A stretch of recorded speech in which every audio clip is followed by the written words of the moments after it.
Greetings, Earthlings, and welcome to 7th Street. Today, we're going to try something a little bit different. With the recent release of Skull Island and Shin Godzilla, people are suddenly talking about giant monster movies again. To be honest, I'm not really surprised. Ever since King Kong first exploded onto the screen in the 1930s, moviegoers have been obsessed with the universe of oversized monsters. Now, I've already done a top 5 favorite Godzilla films, and if you haven't seen that video, I will include the link below. So this video is going to be a little bit more specific than just top 5 favorite giant monster films. Run for your lives, ladies and gentlemen! It's 7th Street Productions' top 5 non-toho giant monster movies. Before I start this list, I would like to give an honorable mention to my boy from South Korea. Oppan Gangnam Style. Gangnam Style. 낮에는 따사로운 인간적인 여자 커피 한 잔에 여유를 아는 품격 있는 여자 밤이 오면 심장이 뜨거워지는 여자 그런 반전 있는 여자 너는 선호해 낮에는 너만큼 따사로운 그런 선호해 커피 식기도 전에 원샷 때리는 선호해 밤이 오면 심장이 터져버리는 선호해 그런 선호해. We're gonna start this list with a bit of an obscure one here, but it definitely deserves a spot on any kaiju fan's list. Number 5 is Daimajin.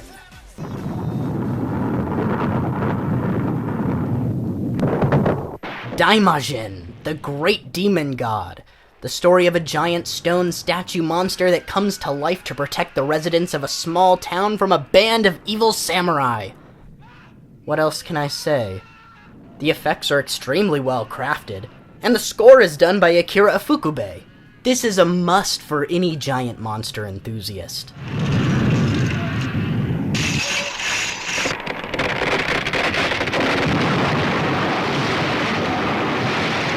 Number 4, we're going straight to Denmark. Yeah, Reptilicus. What else comes from Denmark? It's nice to see that Reptilicus is finally getting some recognition. With it being featured on the first episode of the new season of Mystery Science Theater 3000, it seems that this brilliant Ib Melchior creation is now more popular than ever. I remember seeing the advertisement for Reptilicus on my Fantastic Dinosaurs of the Movie VHS tape, and I stopped at nothing until I found myself a copy. When I was 12 years old, I think I rented this movie at least once a month. Continuing this trend of nation skipping, let's head over to the good old US of A. For King Kong, right? Wrong. Not for King Kong. For the real king of these United States. The Giant Claw.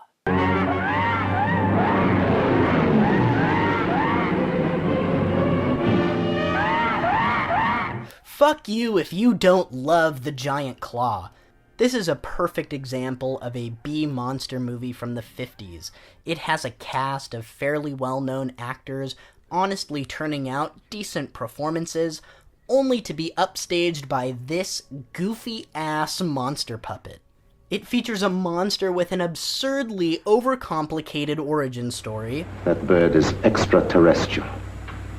Comes from outer space. From some godforsaken antimatter galaxy millions and millions of light years from the Earth. And it has a number of moments between the male and female protagonists that by today's standards would border on sexual harassment.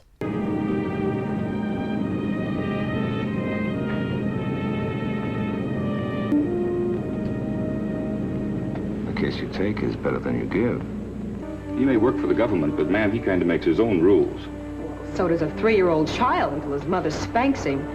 Mother, dear mother, I'm ready if you are. But the real highlight of the film is that goofy-ass monster puppet. Look at that thing!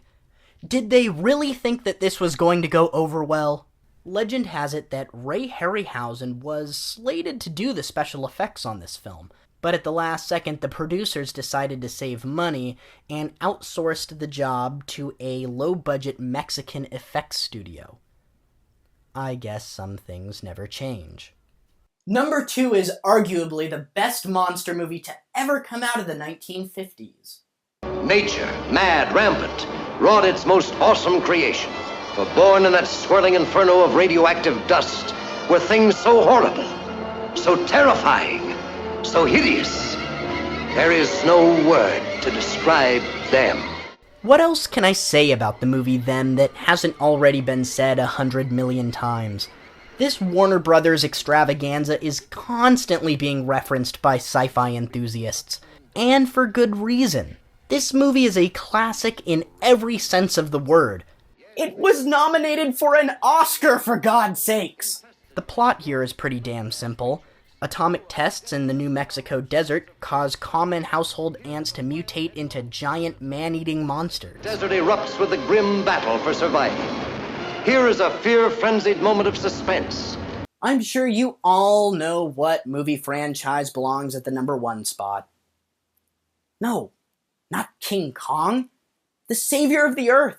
The super monster, the friend of all children. Gamera! Gamera! Gamera! Gamera!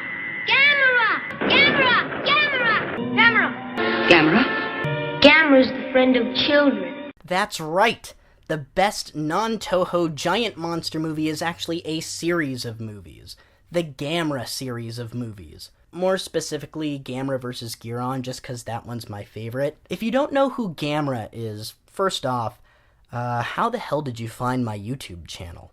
And second, he's a giant radioactive turtle that can breathe fire and fly. Even in space.